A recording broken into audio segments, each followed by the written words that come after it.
Eu vou trazer com vocês então a minha redação do Enem 2016. Por que 2016? Porque foi o último Enem que eu fiz em 2016 e eu tirei 900 nessa redação, que eu considero uma nota ótima.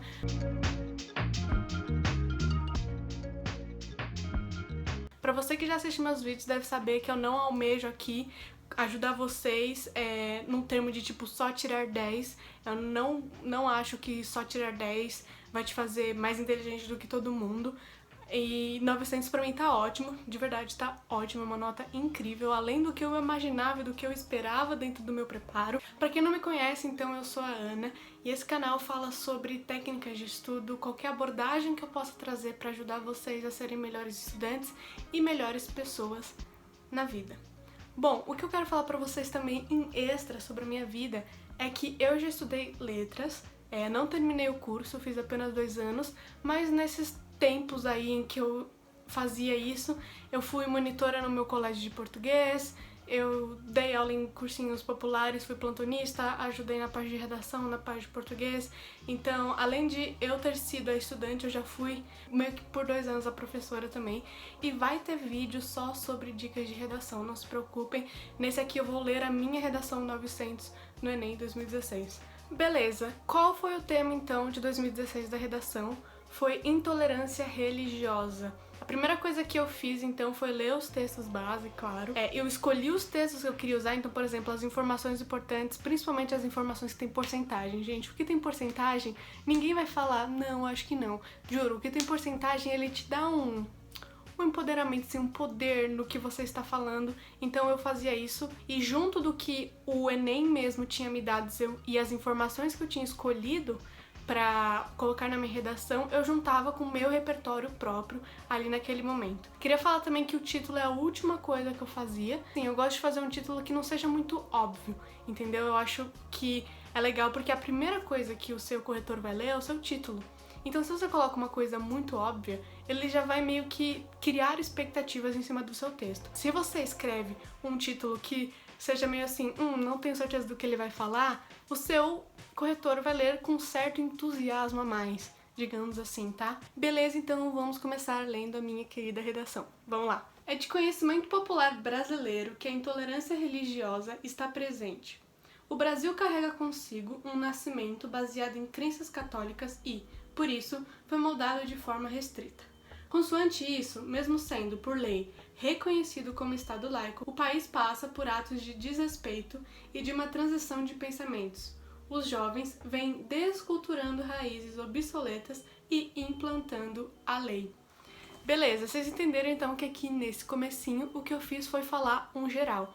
Lá a questão era assim, eu tinha que falar de intolerância religiosa no Brasil. É muito importante você citar logo no primeiro parágrafo as palavras ali que estão quando o Enem te pede para fazer uma redação. Então, ele não falou pra mim religião e Brasil, foi o que eu coloquei numa introdução. Então, eu falei sobre religião, eu falei sobre Brasil, eu falei sobre como que o Brasil foi criado em cima da religião e eu falei como que ele está se desculturando a partir de agora. O que eu quero que você preste atenção nesse momento é que só nessa introdução eu já usei 3 dos 7 elementos que eu falei pra vocês que são essenciais. Quais foram esses? Então eu coloquei a minha tese, ou seja, o que é a tese? É o que eu vou argumentar nos próximos parágrafos daquele meu texto. Eu preciso dessa tese logo no primeiro, que eu pintei de azul, espero que vocês vejam aí. E nesse caso a minha tese foi: o país passa por atos de desrespeito e uma transição de pensamentos. Ele não queria que eu falasse sobre intolerância?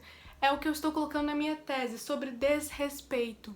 Entendeu como eu usei esse jogo de palavras? Ele pediu intolerância, eu falei de desrespeito, que ali a gente pode usar como sinônimos. E a minha tese ela vai envolver o que aconteceu no passado, por que há esse desrespeito e para qual caminho o Brasil está seguindo em relação à religião naquele momento em que eu escrevi o texto. Outra coisa que eu coloquei foi repertório. Logo no começo eu já coloquei o meu repertório, que é: o Brasil é um Estado laico. É uma discussão, será que é, será que não é? Então eu coloquei aqui: o Brasil é dado como Estado laico.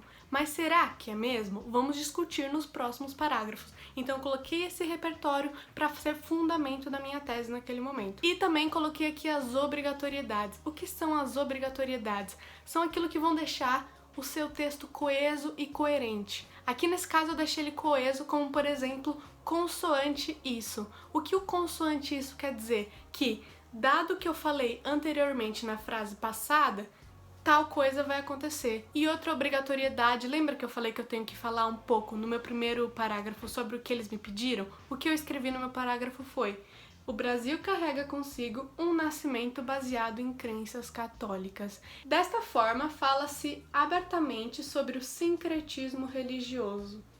O professor e pensador Leandro Carnal, em palestra, explicita o fato de nenhuma religião ser inteiramente pura. Dogmas são criados em base de outros. Se, portanto, cada pensamento religioso possui ancestrais comuns, deveria haver consenso de respeito por cada interpretação. É de direito do homem caminhar de forma crítica, mas não de caminhar ao lado da agressão. O que coloquei nesse parágrafo foi, número 1, elemento de coesão. Eu já comecei o meu texto com desta forma, ou seja, eu enfatizei que eu já falei sobre o que eu vou falar. Desta forma o quê? Sabendo a minha tese, vamos aqui ao meu primeiro argumento. Primeiro, repertório. Gente, eu sempre falo que argumento, ele vem colado com o teu repertório e vem colado com alguma coisa que o Enem te deu. Esse é teu argumento, é a sua tese que você falou ali em cima, junto de um repertório teu com o que o Enem te deu.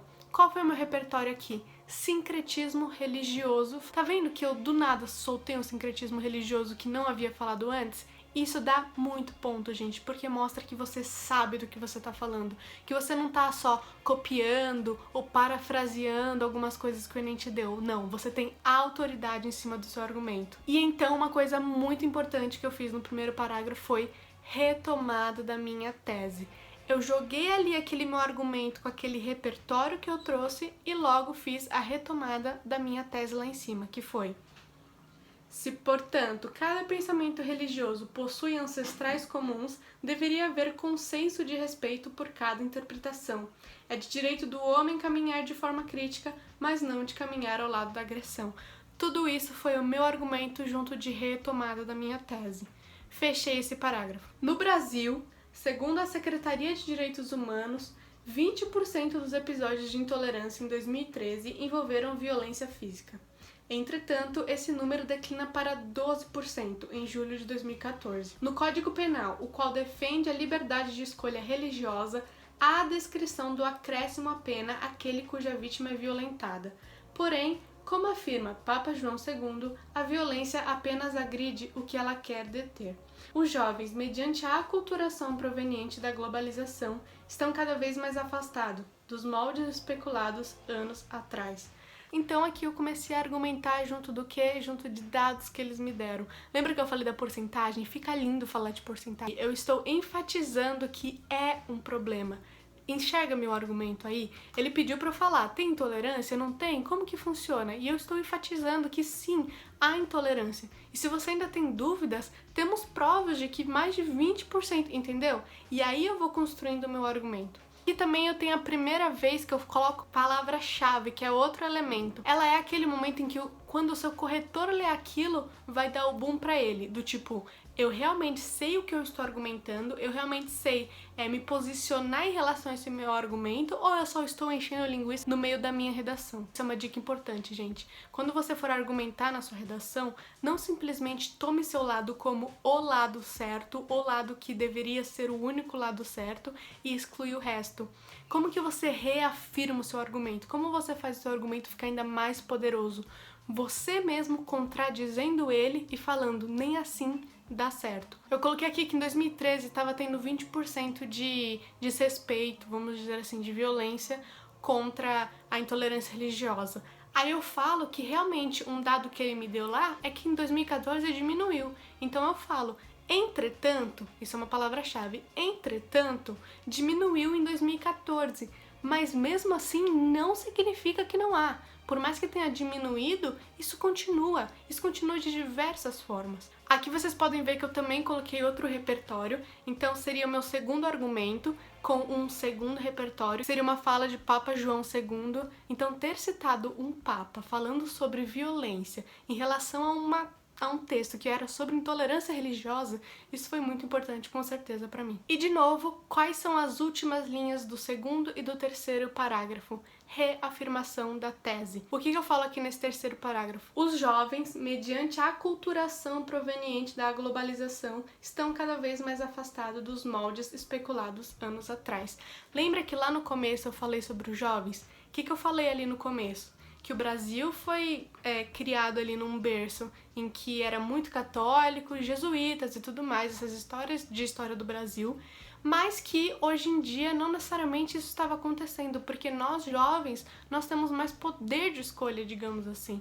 Não necessariamente hoje em dia, se minha família é de certa religião, eu também sou. E agora vamos para o nosso último parágrafo, nossa conclusão. Já pega essa primeira frase que eu vou falar aqui, porque, gente, eu usava ela em toda a redação, pra mim era o começo, que é o seguinte: é-se, assim, visível a necessidade de mudança em relação ao tema. Qualquer redação começa assim o seu fim, não tem problema nenhum, entendeu? Ninguém vai saber que você sempre começa assim. Então, foi assim que eu comecei, e esse é um elemento importante, é um elemento de obrigatoriedade, pra você mostrar que você já argumentou e que agora você vai concluir tudo que você argumentou ali em cima. A fim de haver combate à intolerância religiosa e à violência, seja física ou verbal, a mídia, maior veiculador de ideias, hoje, concomitante ao governo municipal, deveria promover campanhas contra a violência. Os policiais deveriam passar por testes de competência, sendo ainda mais qualificados, e os pais e professores na educação devem passar aos jovens os limites entre liberdade de expressão e desrespeito. Aqui eu confesso que hoje em dia eu, Ana Beatriz, mudaria esse fim. Deu pra perceber que ele tá bem tipo Ctrl+C, Ctrl+V, mas assim, não tem problema. Acho que quando se pede um tipo de redação parecido o tempo todo, a gente meio que decora algumas coisas.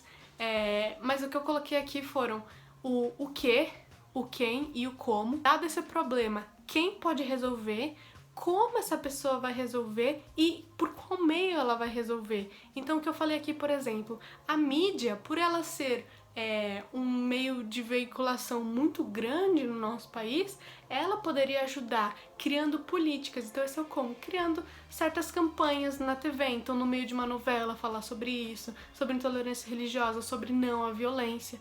Os pais e os professores dentro da educação das crianças poderiam conversar um pouco mais sobre a diferença entre liberdade de expressão e desrespeito. Existe uma diferença grandíssima entre você se expressar e você desrespeitar o outro e depois desse desrespeito virar violência. E aí vamos para o título, que foi Implantando Fora da Raiz. Por que Implantando Fora da Raiz? Porque eu falei na minha redação que o Brasil foi criado por raízes religiosas cristãs. Então, implantando fora da raiz quer dizer o quê? Que hoje em dia o nosso país já está saindo desse momento. Hoje em dia o nosso país está literalmente desraizando do catolicismo, algo parecido, e por isso esse título.